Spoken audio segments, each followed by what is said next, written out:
How to sound more confident in your presentations? Well, I'm going to share 3 tips today, but before we share the tips, understand your mouth organs are working together to create certain sounds. For example, the tip of your tongue hits the roof of your mouth to create some sounds like t and d or t or d.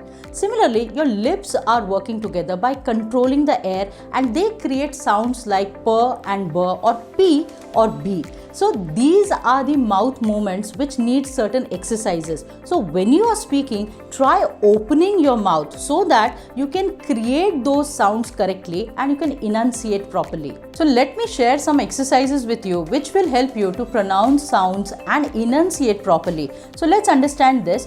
You can take any book and start reading, but how do you read? Try opening your mouth very often, and if you can do this exercise with a pen, it works wonders. So let me show you how to do it.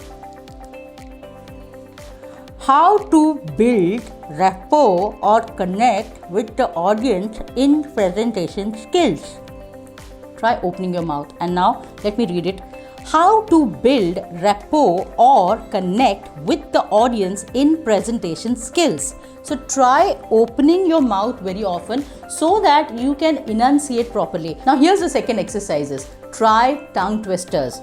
Peter Piper picked a peck of pickled peppers. If Peter Piper picked a peck of pickled peppers, where is the peck of pickled peppers Peter Piper picked? So these are the tongue twisters which you should be going through, and try practicing it for 5 minutes daily. You can pick up anything. If you have a lisp problem, that is if you cannot pronounce sh and sir properly, then you can pick up those tongue twisters which starts with S, like she sells seashells by the seashore. Now this talks about sh and sir. So you can practice it for 1 or 2 minutes daily, and then moving on, when you are okay with one tongue twisters, move on to the next one. Now this will help you to sound more clearly, that is enunciate properly, and you can very well work on your pronunciation as well.